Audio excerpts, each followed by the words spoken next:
¿Te has preguntado qué es ser madre en el contexto de la modernidad? Maternidades en desigualdad. En este espacio hablaremos de los retos laborales, sociales, educativos y todo lo que tienes que saber sobre las maternidades modernas. Maternidades en desigualdad. CIMAC Radio. Hola, ¿qué tal? Bienvenidas, bienvenidos, bienvenides a este programa, a un episodio más de Maternidades en Desigualdad. El día de hoy estoy yo, la doctora Nayeli Ramírez, y me encuentro con la doctora Vanessa Arbizu en este episodio, donde vamos a abordar un tema educativo y social de gran relevancia, que son los derechos reproductivos de las niñas y mujeres. Recuerda el número en cabina, 55 35 08 4761. Estamos en redes sociales, en X y Facebook como CIMAC Noticias. Encuéntranos también en Educaconciencia en Facebook y Instagram. El día de hoy pues vamos a charlar de un tema bastante extenso, bastante socialmente importante, que son los sistemas de sexualidad y reproducción, enfocado a las niñas y mujeres, porque este tema, valga la redundancia, ha sido de gran importancia a nivel social, en particular para las niñas y mujeres, puesto que ellas tienen esta cuestión de reproducción asociada a su sexualidad. Y bueno, vamos a ir charlando a lo largo de este episodio sobre estos derechos reproductivos en México para las niñas y mujeres.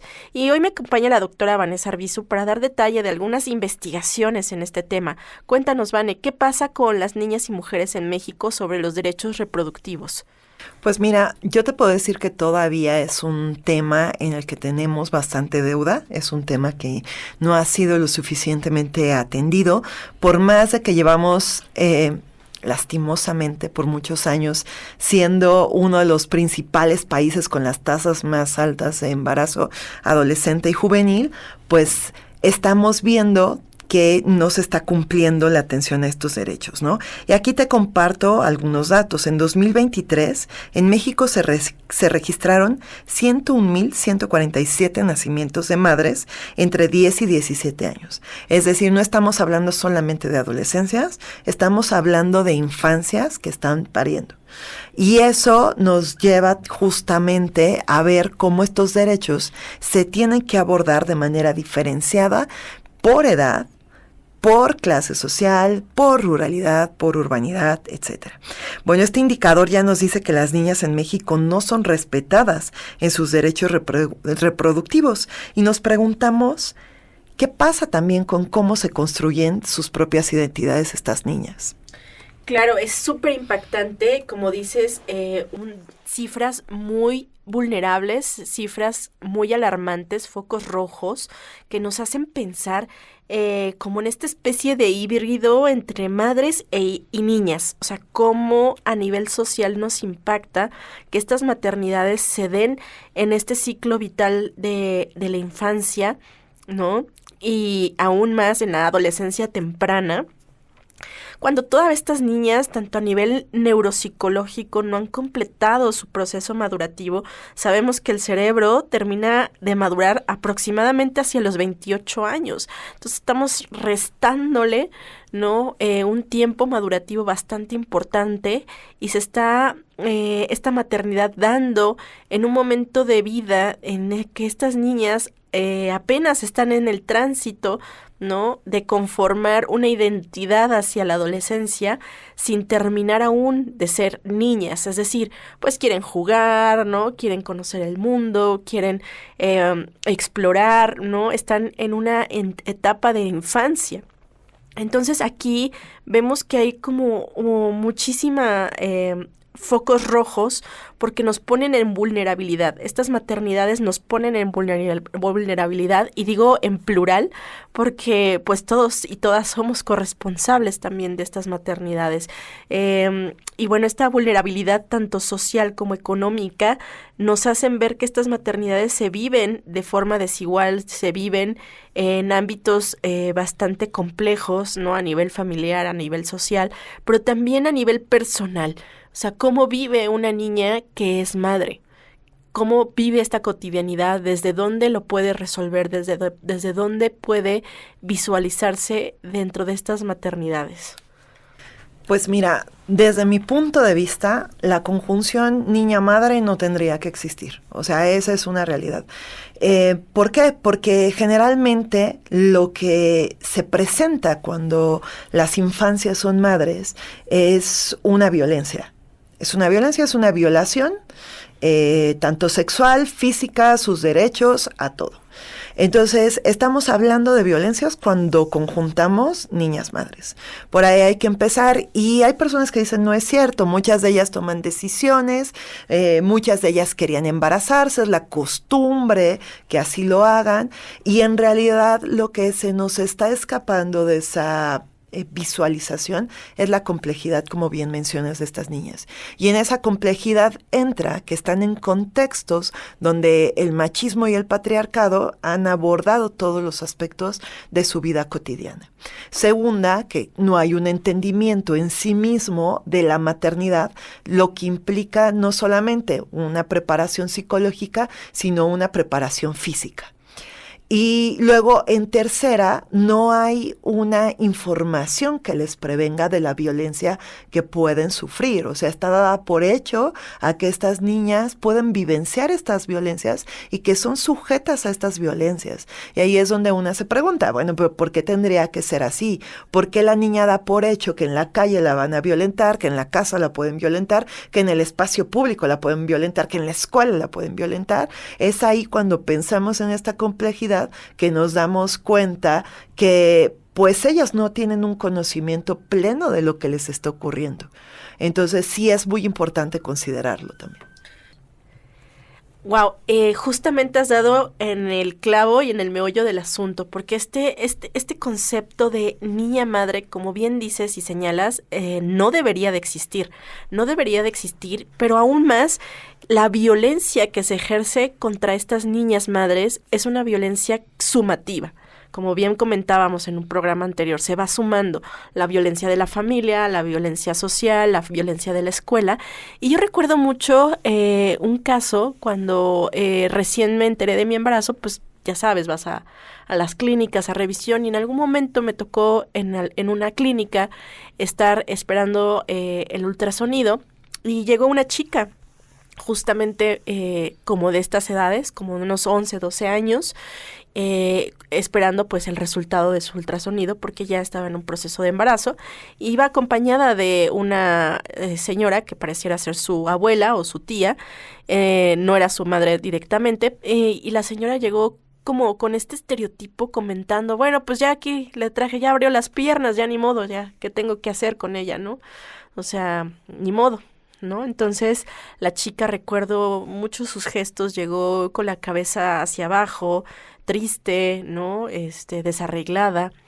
Y bueno, cuando yo estaba recibiendo esta noticia, porque mi embarazo fue un embarazo muy planeado, muy deseado, yo dije y me pregunté, ¿y qué pasa con estos embarazos en donde la noticia pues no es necesariamente felicidad, ¿no? Entonces ya desde ahí hay un impacto psicológico para la formación prenatal, pero también para esta chica que constantemente está viviendo una violencia, y que no basta solamente con el gran hecho de haber sido abusada o de haber sido violentada y forzada a ser madre, sino que constantemente se lo están recordando, ¿no?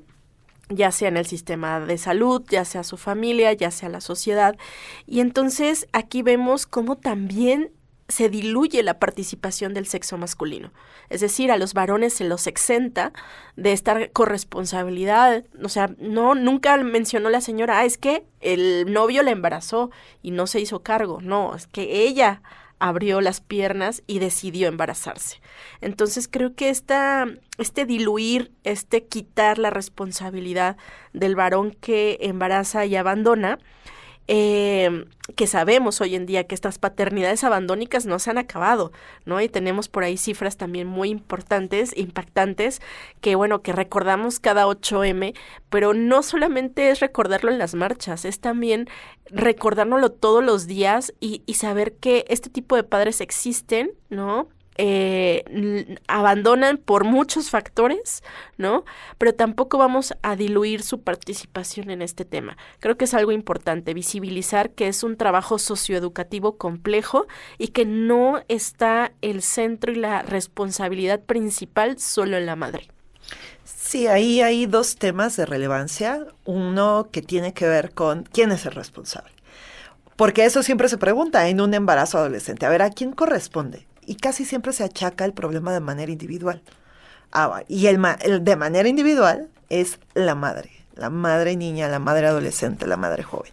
Es como decir, es que justamente como estas frases horribles, como es que ya abrió las piernas, es que ya se desvirtuó, es que tal, o sea, prácticamente es decirle, tú tuviste la culpa porque provocaste algo y es otra vez asumir que todas las violencias son provocadas por nosotras. Pero como yo les digo a mis estudiantes, cuando analicemos un problema tenemos que ver la estructura que te lleva a esa situación. Creo que ahora las redes sociales nos han dado mucha pauta para que miles de personas puedan comentar y se hagan sabias o expertas supuestamente en algunos temas. Y cuando se toca el tema de embarazo juvenil, adolescente, infantil, es como es que qué educación le están dando, es que la madre, ¿dónde estaba la madre de la niña para prevenir eso? Es que no sé qué. Y si analizamos el problema, vamos a encontrar como una bola de nieve, como estas personas que de repente dices, ¿por qué todo le pasa? Bueno, pues porque no han resuelto un problema cuando ya se están metiendo en otro por no haber resuelto el problema anterior. O sea, vivo en pobreza, tengo familia que es violenta, vivo en un contexto de machismo, vivo en escuela que no me da educación sexual integral, pues todo esto me está llevando a, ¿qué crees?, a ser más vulnerable a una violación o inclusive también, si ellas quieren ejercer su sexualidad plenamente y se embarazan, a no saber que pudieran tener un embarazo o cómo prevenir un embarazo, porque cuando hablamos de maternidades adolescentes y juveniles, hablamos también del derecho que ellas tienen de ejercer la sexualidad. Con las infancias es distinto. Ahí casi siempre recae en el tema de violencia. Pero con las adolescentes y las jóvenes sí tenemos que hablar que en algo estamos fallando para que ellas no hayan ejercido sus derechos plenamente y el acceso a la información como hubiera debido para hacer una planeación de vida como ellas merecen. Claro, y solo por hablar de algunos datos, en México existen 4.180.000 hogares que tienen padres ausentes, lo que equivale a casi al 40% de los hogares en todo el país. La ausencia paterna no solamente es económica, también puede ser física y económica, y la mayoría de estos hogares en México viven sin un padre, sobreviven gracias al trabajo de la madre. Esto está documentado por el INEGI, y entonces vemos estos datos, Vane, y nos preguntamos, ¿qué pasa con ese 40% de hogares en el país? O sea, ¿dónde están estos papás?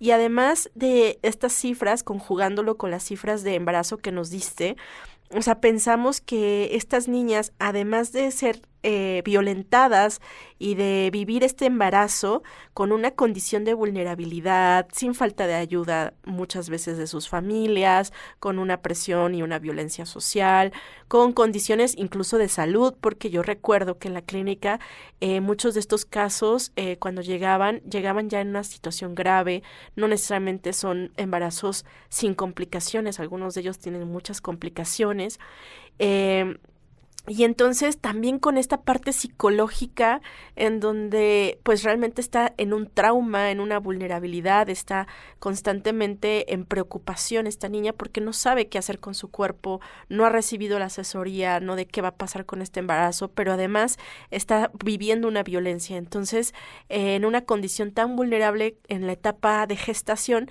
pues el cerebro de esta niña realmente no está en una condición para poder gestionar todas estas violencias.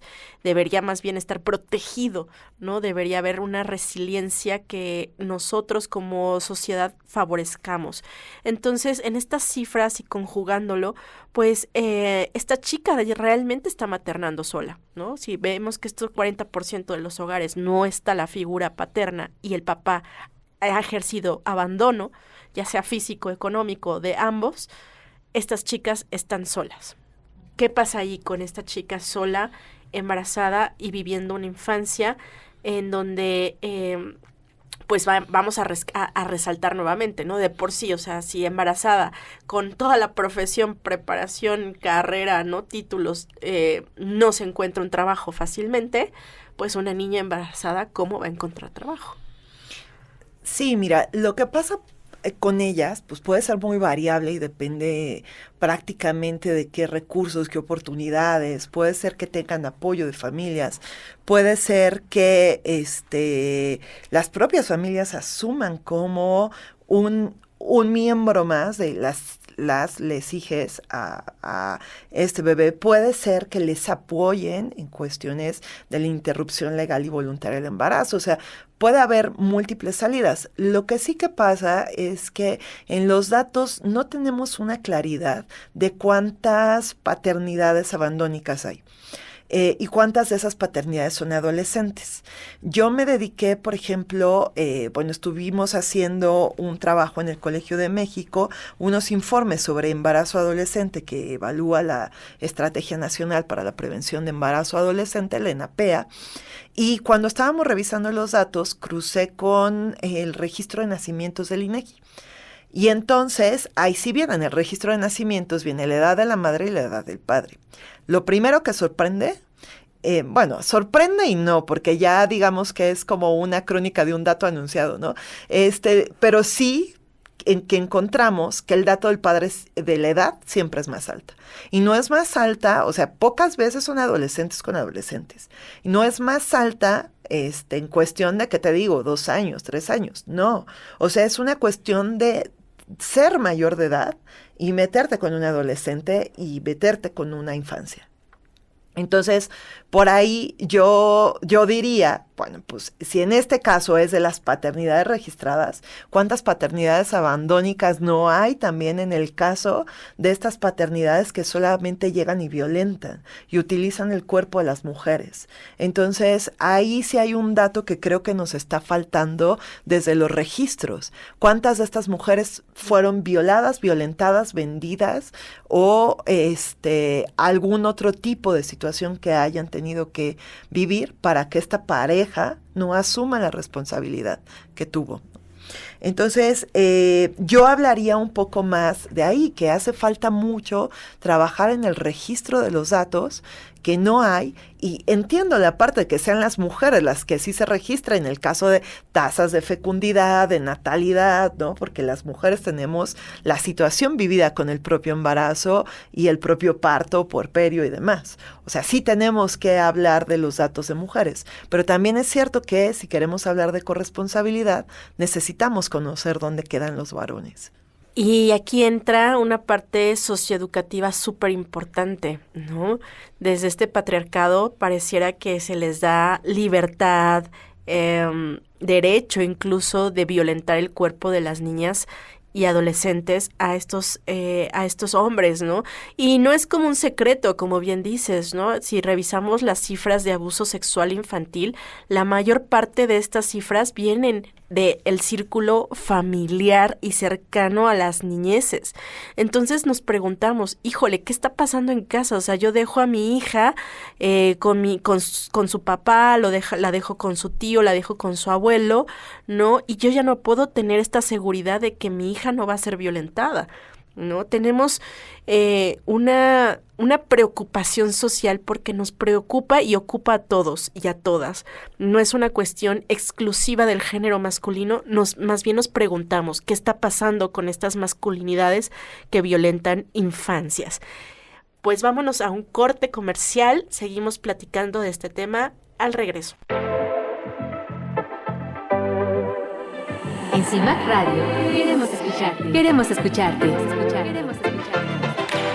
Comunícate con nosotras al 5535 0847 61. 5535 0847 61.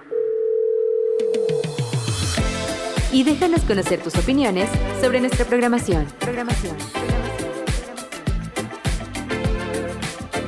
CIMAC Radio, periodismo con perspectiva de género. Bueno, ya regresamos del corte. Recuerda el número en cabina 55 35 08 4761. Estamos en CIMAC Radio. Encuéntranos en redes sociales como X y Facebook en CIMAC Noticias. También danos un like en Educa Conciencia, Facebook e Instagram. Y bueno, pues estamos comentando antes del corte estos datos y estas cifras sobre abuso sexual infantil, porque vemos que muchos de estos padres abandónicos son padres que, bueno, son mayores de edad, ¿no? Y les llevan más de 10 años a estas niñas. Entonces, pues la única conclusión es que han ejercido violencia sexual, psicológica y emocional hacia las infancias. Y en México, 8 de cada 10 agresiones por violencia sexual provienen de parientes o personas conocidas cercanas. De enero a octubre de 2020 se registraron 3.581 casos de egresos hospitalarios por violencia sexual, 3.325 niñas y 256 niños. En 2014, alrededor de 23.000 adolescentes de 12 a 17 años sufrieron alguna agresión sexual, incluyendo acoso, tocamientos y actos sexuales no consentidos. En 2020 hubo 373.661 nacimientos de madres adolescentes, de los que 8.876 son hijas e hijos de niñas menores de 14 años. Niñas entre 10 y 14 años fueron embarazadas por un amigo, un familiar, un desconocido o algún exnovio. Las mayorías de estos por violación sexual o matrimonios arreglados. Wow, estas cifras nos ponen la piel chinita, los pelos de punta, porque repito, todos somos corresponsables. No es exclusivo de las niñas, de las infancias, ni de las niñas violentadas este problema social. Nos corresponde a todas y todos porque somos parte de esta sociedad. La estamos construyendo, la estamos ajustando, ¿no? Y entonces cuando nosotros nos cuestionamos sobre este tema, lo primero que pensamos es, ¿qué pasa con las masculinidades? ¿Qué pasa con estas masculinidades? ¿Y qué pasa con nuestras infancias y los temas de educación sexual integral? Bueno, con las masculinidades es todo un tema. De hecho, si bien yo no soy una experta en el tema de masculinidades, he podido entrar también al tema de las paternidades un poco. Y, por ejemplo, yo recuerdo un trabajo que hace Juan Guillermo Figueroa en el Colegio de México, que él se pregunta justamente qué pasa con los padres. Y también ahí mismo en el Colegio de México pudieron dar cuenta de que sí es cierto que hay paternidades cada vez más corresponsabilizadas, por así decirlo, pero no me atrevería yo a decir que es un 100% de corresponsabilidad, porque las actividades a las que se dedican tienen que ver más un poco con la recreación y con pasarla bien con las infancias, ¿no? Entonces, mientras la mamá está haciendo un montón de cosas, es como de, bueno, pues yo entretengo al niño, la niña con el celular. Entonces, es como eso no es corresponsabilidad. Lo que sí es cierto, y que yo hacía hincapié hace un rato, y que también menciona Juan Guillermo Figueroa, es que sí se tiene que pensar más en las paternidades si queremos que haya ya dejemos de redistribución de las tareas, que se hagan responsables de las infancias, ¿no? Entonces, él asume que en todo este contexto de machismo que se ha creado en torno a la figura del padre, que tiene que ser un padre autoritario, que tiene que ser un padre violentador, etcétera, pues también se han perdido de paternidades que pueden ser paternidades que respondan a nuevas necesidades que ha traído los contextos sociales, ¿no? Entonces, por ejemplo, una teoría bien interesante de él es que dice, bueno, pues también es que es cierto que también esto nos llevaría a las paternidades o les llevaría a las paternidades a tener otras dinámicas. Por ejemplo, él tiene una propuesta muy interesante de que se tiene que pensar en la enfermedad paterna y en la mortalidad paterna, porque dice, bueno, hay mortalidad materna y claro, ¿no? Esa se ve evidente por embarazo, por parto, por puerperio y está en las estadísticas, pero él apunta que la mortalidad paterna es, por ejemplo, los hombres se meten tanto en la manutención se matan tanto en el trabajo, a veces ni van a atenderse al médico, no solamente por el trabajo, sino también por la cuestión de machismo, que muchos padres mueren a una edad más temprana. Entonces creo que si pensamos también desde esta lógica, no solamente hay las mujeres nos quieren echar responsabilidades y demás, es que en esa búsqueda de la igualdad y todos estos discursos que abundan sobre por qué las mujeres queremos que las paternidades se vuelvan corresponsables, es también la parte de, bueno, te estás perdiendo momentos con las infancias, te estás perdiendo de vivir una paternidad plena. Entonces, creo que esto nos da pauta a pensar hacia allá. Conozco el trabajo de Juan Guillermo y es un trabajo muy innovador y que nos deja muchas preguntas también, ¿no? Sobre las paternidades. Y ahora que comentas esto, yo me preguntaba, y bueno, es algo que yo he visto desde consultorio y en el trabajo con las madres y los padres en temas de sexualidad con sus hijos, hijas e hijes, y que ahora, hoy en día, pues recibimos cada vez más peticiones de consulta y muchas más consultantes con esta preocupación. ¿Qué pasa con la sexualidad de mi hija o la sexualidad de mi hijo? O sea, realmente ahí también puedo educar cómo los padres están educando estas sexualidades, padres y madres, porque a veces vemos que hay una gran diferencia, ¿no? Entre cómo el padre aborda estos temas con sus hijos y cómo la madre los intenta abordar, ¿no? Entonces, incluso algunas familias se dividen, ¿no? Y dicen, no, ese tema no me toca hablarle a mí, él es varón, pues tú habla con tu hijo sobre sexualidad, ¿no? O ella es niña, tú habla con tu hija sobre sexualidad. Y entonces yo estoy pensando como en esta educación como más sutil, como dices, ¿no? La paternidad no solo es, vente, vamos a sentarnos a ver una película juntos, ¿no? O vamos a usar el celular juntos. Es también un proceso mucho más complejo en donde el padre pues está acompañando, guiando, andamiando emocional, física, ¿no? Cognitiva y educativamente a su hijo. Entonces, y agregaría sexualmente también. ¿Por qué? Porque la sexualidad no empieza a los 18 años, como muchos se creen, ¿no? Desde esta parte psicológica sabemos que el niño desde el día 1 que nace ya es un ser sexuado, ya tiene sexualidad.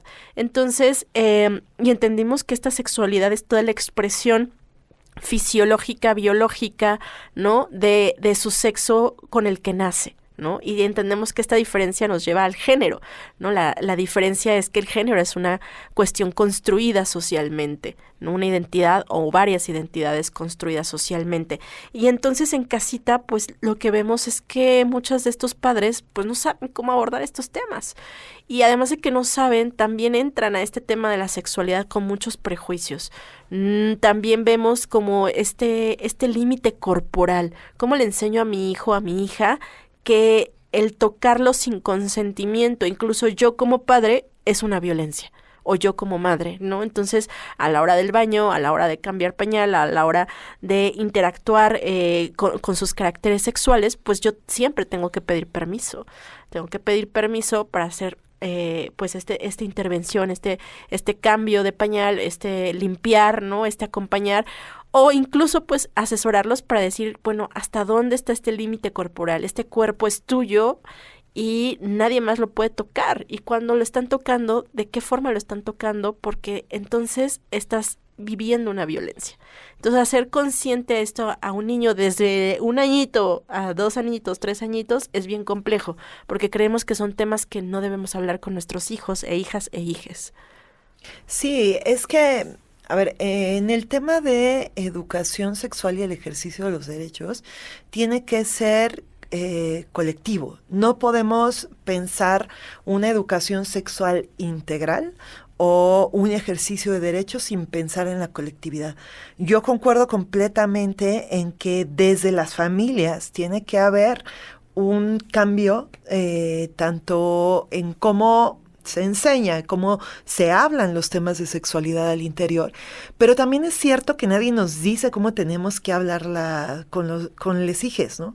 Es como de, bueno, ¿y cómo me acerco? ¿Dónde busco el apoyo? Y eso no está porque, insisto, no hay una colectividad en el ejercicio de los derechos sexuales y reproductivos. Y esa colectividad implica que todo el mundo se mete, pero nadie toma parte. O sea, todo el mundo se mete, por ejemplo, justamente en esta investigación que hacíamos en el Colegio de México sobre la ENAPEA, nos decían en Tabasco que quisieron llevar educación sexual integral a las niñas y adolescentes, y de repente un grupo armado las recibe y les dice, no, a mis niñas no me las, a mis mujeres no me las educas. Aquí no pasas. Y pues, ¿qué haces ante eso? Cuando la colectividad te pone barreras, cuando es que le tengo que preguntar al sacerdote, es que tiene que ir a comprar condones a la farmacia, en la farmacia, la única que hay en el pueblo, todo mundo le conoce, ¿no? Porque no puede acceder a un sistema seguro de los métodos anticonceptivos y discrecional, ¿no? No porque tenga que ser algo malo, simplemente por velar por sus derechos sexuales. Entonces, hay que entender que esta colectividad también tiene que construirse desde las escuelas, desde las fiscalías, que es bien importante, porque las fiscalías también tienen que hacer una parte importante y están sobresaturadas de estas temáticas de violencia y a veces también poco capacitadas, tenemos que decirle, ¿no? Entonces, por ejemplo, en esta investigación que hacíamos del Colegio de México, uno de los hallazgos fue que el ejercicio de los derechos sexuales, el Estado lo vela de manera desigual. De manera desigual, donde se cruzan factores como el género, no es lo mismo velar por los derechos de niñas que de niños, donde se cruzan factores como la urbanidad, la ruralidad, donde se cruzan factores como la condición indígena, y entonces este ejercicio de derechos impacta de manera desigual. ¿Cómo le vamos a exigir a una niña indígena que pueda ejercer su derecho si ni siquiera sabe que lo tiene? No hay manera de hacérselo llegar, de hacérselo saber y de culpabilizarla, porque entonces, ¿quién le informó que a ella no la podían tocar, que no podía ser violentada? Entonces, ahí sí tenemos que poner un foco muy nítido a que este tema tiene que impactar a toda la sociedad. Exacto, yo creo que has dado en el clavo, y justo otra vez, ¿no? Incluir a la diversidad.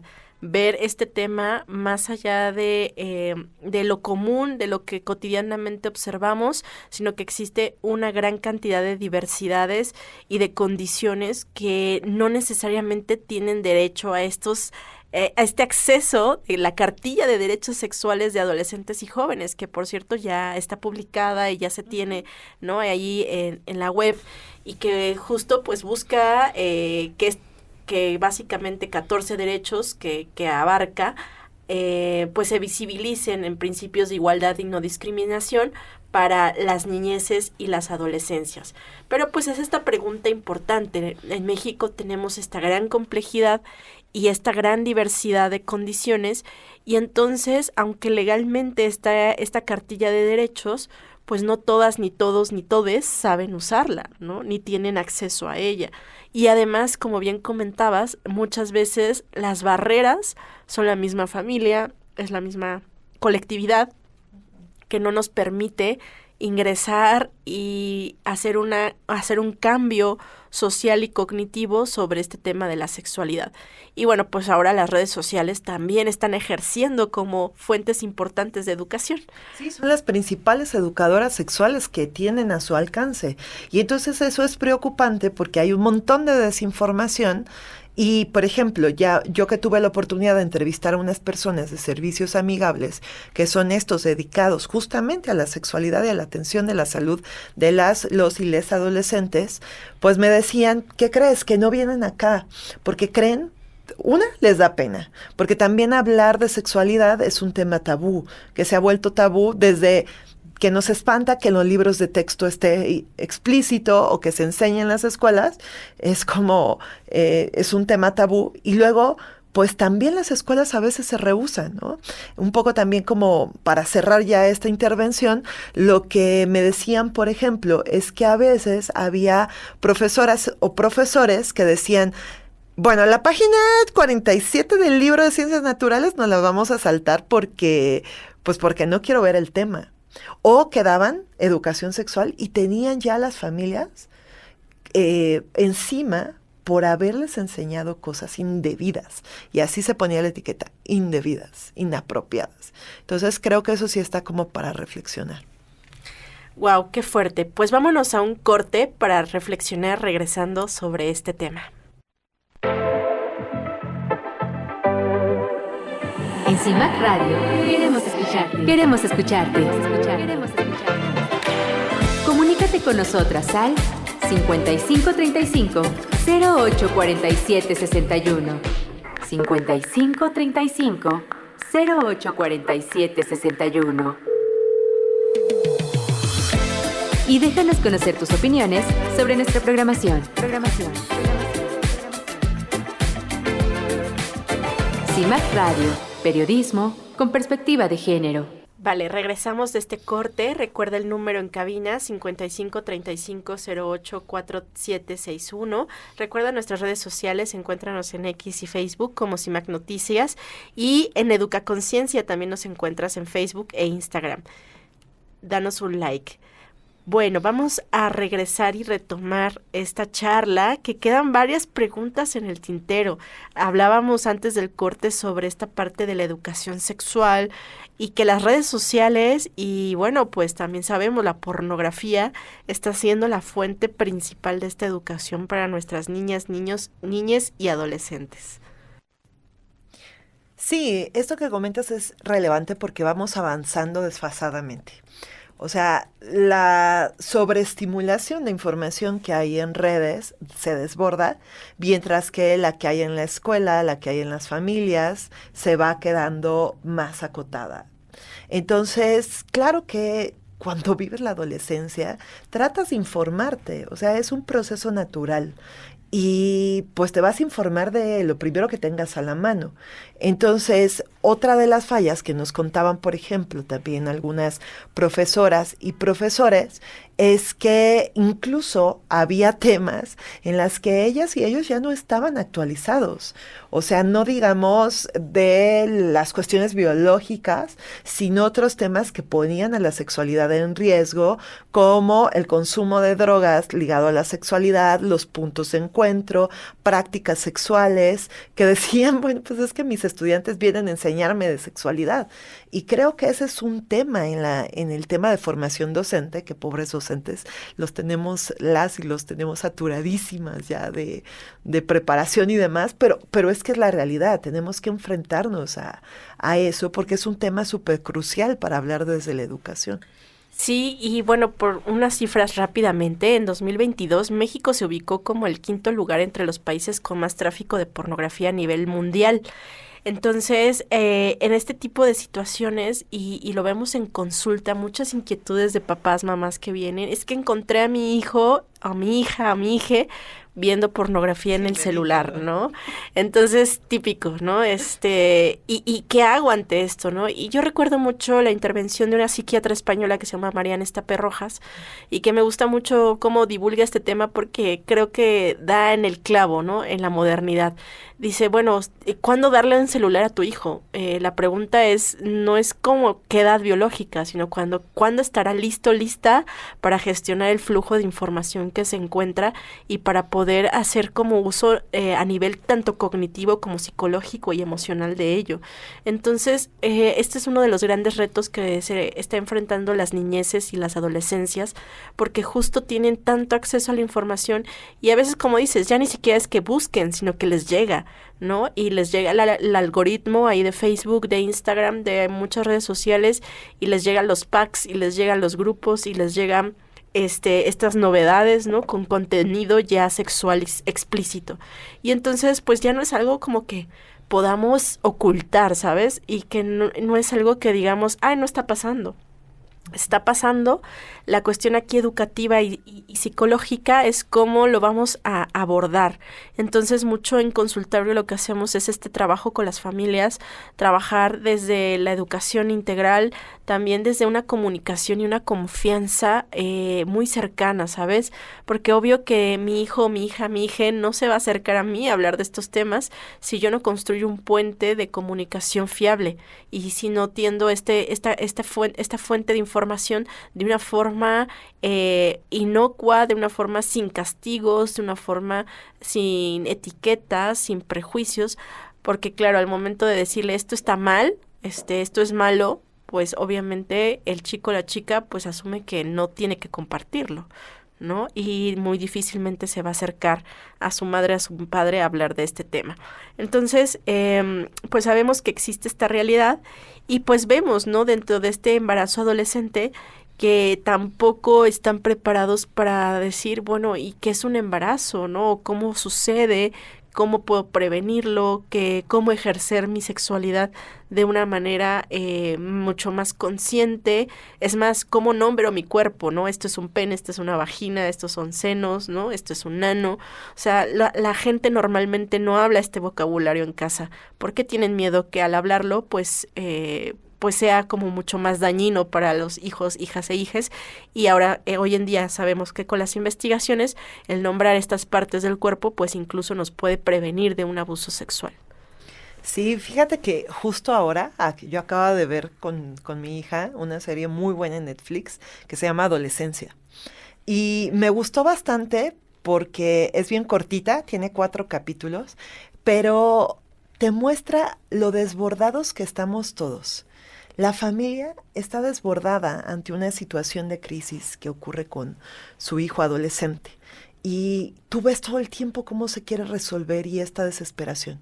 La escuela, porque ese capítulo a mí me causaba malestar, risa, enojo, de todo, ¿no? La escuela, los profesores desbordados, los estudiantes más allá, más avanzados, más aventajados, siempre queriendo contradecir a la autoridad. Y por otra parte el Estado, que creo que ese es bien crucial de que hablemos también de qué parte le toca al gobierno atender en el ejercicio de los derechos sexuales y reproductivos de las infancias y las adolescencias y qué tanto se ha hecho. Justamente en este trabajo sobre embarazo adolescente con el Colegio de México, veíamos que pues siempre te dicen, ¿no? México tiene tasas altas de embarazo adolescente y juvenil. Ok. Y luego veíamos por entidades. Bueno, las entidades del sur siempre son quienes tienen tasas más altas, las entidades del norte son quienes tienen tasas más bajas. Ok. Lo veíamos municipalmente y no importaba en qué estado viviera, siempre iba a haber un municipio con una tasa alta de embarazo adolescente. Y era un municipio donde había más pobreza, más ruralidad. Entonces veíamos que, por ejemplo, ser mujer indígena y vivir en una comunidad rural es algo que te puede vulnerar completamente tus derechos sexuales y reproductivos. ¿Y esto cómo se atiende?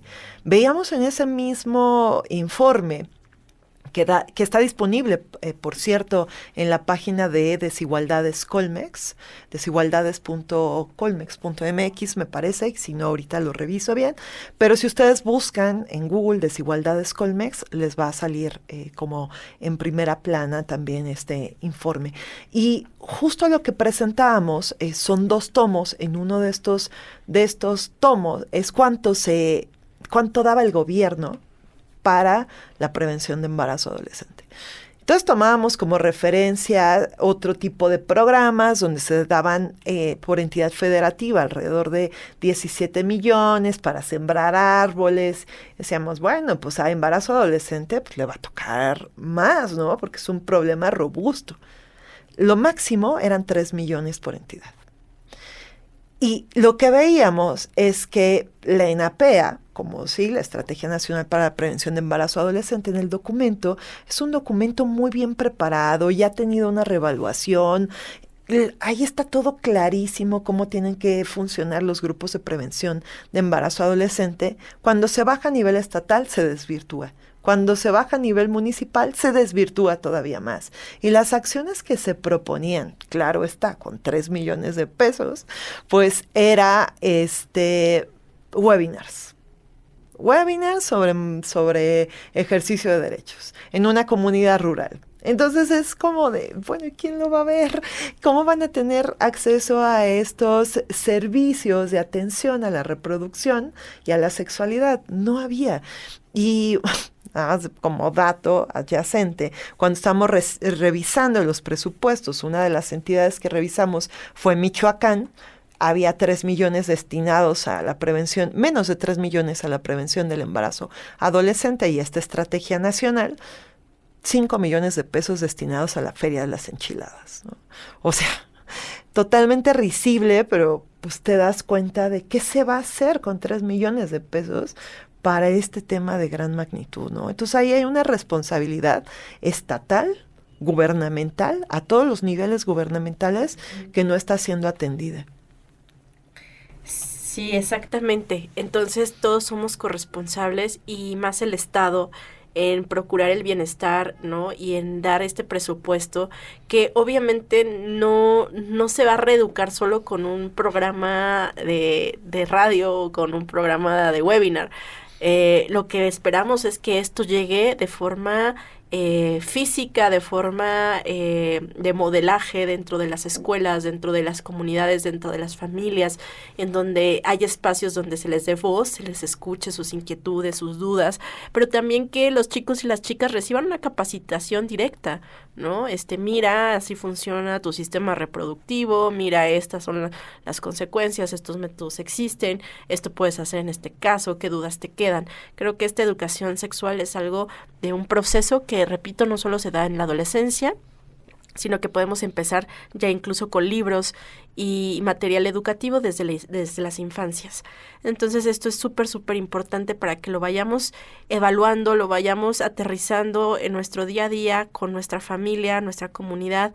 Y bueno, pues como comentábamos, esta parte de las niñeces, de las adolescencias, ahora enfocadas un poco más a las mujeres, decía, se va sumando, ¿no? Si soy mujer en condición indígena, en condición socioeconómica vulnerable y además pertenezco a una comunidad en la que este tema pues es tabú, o en este tema se llevan ciertas prácticas como la venta de niñas, ¿no? O los matrimonios forzados. Entonces, creo que tenemos que ver este problema desde muchas partes muy locales, donde ser niñas y mujeres no es lo mismo que a vivir en una ciudad.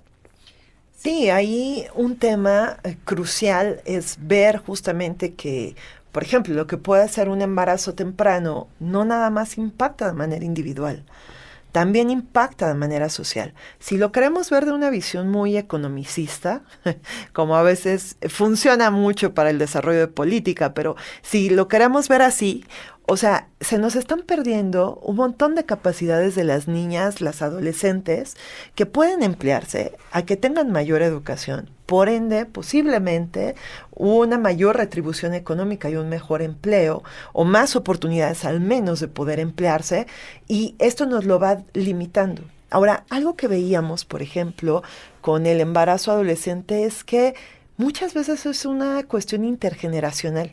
La mamá y la abuela fueron madres adolescentes y esto se replica. ¿Cómo vamos a frenar eso? ¿Cómo vamos a frenar? Por eso digo que no es un problema solamente individual, sino es un problema que ya se va transmitiendo de generaciones, ¿no? Sí, transgeneracional. Exactamente. Y no es que esto vaya a tener consecuencias solamente en la chica embarazada, sino también en sus infancias. Entonces, ¿cómo van a vivir estas infancias esa experiencia? Tú lo mencionabas al principio del programa, que muchas veces están con paternidades ausentes, pero además ligadas a un sistema que les exige ser cuidadoras, ser entregadas completamente. Entonces, esto ya les va reduciendo de posibilidades. Cuando tú lo mencionaste muy bien también al inicio, que también ellas tienen otras expectativas. Lo interesante es que cuando se les pregunta qué es lo que hubieran querido ser, hacer y demás, pues ellas son muy conscientes de que el embarazo sí llega a ser un freno. E insisto, la mayoría de estos embarazos, para que no se les vuelva a culpabilizar de que ellas lo decidieron, la mayoría de estos embarazos ocurren sin una plena concientización y decisión por parte de ellas. Claro, y regresando a esto, la conciencia es súper importante, y la conciencia, para llegar a la conciencia necesitamos educación y necesitamos información confiable, ¿no? Entonces, estos temas que hemos tocado a lo largo del programa, yo creo que son temas que nos dan para mucho más, pero que podemos dejar como algunas líneas, algunas vetas importantes de lo que falta por hacer. Y estos datos que nos compartes, Vane, que pueden consultar de forma gratuita en línea, creo que son muy importantes para develar otra cara de estas maternidades de las niñeces, maternidades forzadas, maternidades bajo violencia, que no habíamos visto, ¿no? Hasta que hemos visto estos datos que no se habían contemplado hasta el momento. Y bueno, pues a mí me gustaría mucho recalcar también esta parte psicoeducativa.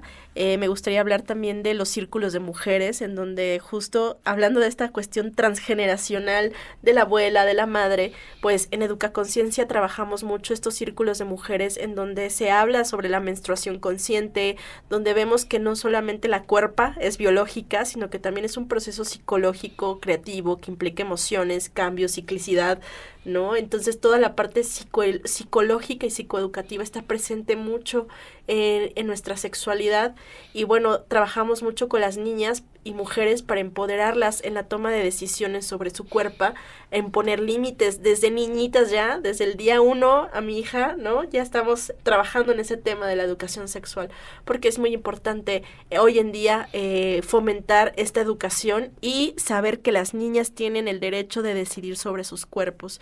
No por ser niñas se les quita el derecho a decidir sobre ellos. Y pues bueno, pues trabajar en estos círculos de mujeres, pues ahí está la invitación para que puedan acudir, y como trabajarlo mucho en comunidades también, en comunidades indígenas. Sí, yo nada más quisiera agregar algunas recomendaciones. Primero, donde pueden descargar los informes del Colegio de México, con la página bien, que es desigualdades.colmex.mx. Y también les recomiendo mucho la campaña Son Niñas No Madres, donde también la pueden consultar, pueden verificar. Hay algunos datos de lo que acontece en la región de América Latina. Y bueno, pues con ello también dar cuenta y evidenciar esta temática. Excelente, pues en resumen, este programa nos ha dejado mucho que pensar, mucho que reflexionar, y los invitamos a que lo escuchen por Spotify y SoundCloud para poder escuchar este y los siguientes episodios. Encuéntranos en redes sociales en X y Facebook como CIMAC Noticias, y en Educaconciencia, Facebook e Instagram. Hasta este episodio abordamos el día de hoy los temas de derechos reproductivos para las niñas y mujeres. La producción de este programa corrió a cargo de Lucero Zamora, Saraí Nicanor en la asistencia de producción, Nayeli Ramírez y Vanessa Arbizu realizaron las cápsulas, el guión y la selección musical que el día de hoy escuchamos. Pues bueno, muchísimas gracias, Vane, por este programa. Fue un placer tenerte aquí. No, muchas gracias como siempre por la invitación. También es un gusto estar aquí con ustedes. Yo soy Nayeli Ramírez y Vanessa Arbizu. Nos escuchamos el próximo jueves a las 10 a.m. en otra emisión más de Maternidades en Desigualdad. ¿Te has preguntado qué es ser madre en el contexto de la modernidad? Maternidades en Desigualdad. En este espacio hablaremos de los retos laborales, sociales, educativos y todo lo que tienes que saber sobre las maternidades modernas. Maternidades en Desigualdad. CIMAC Radio.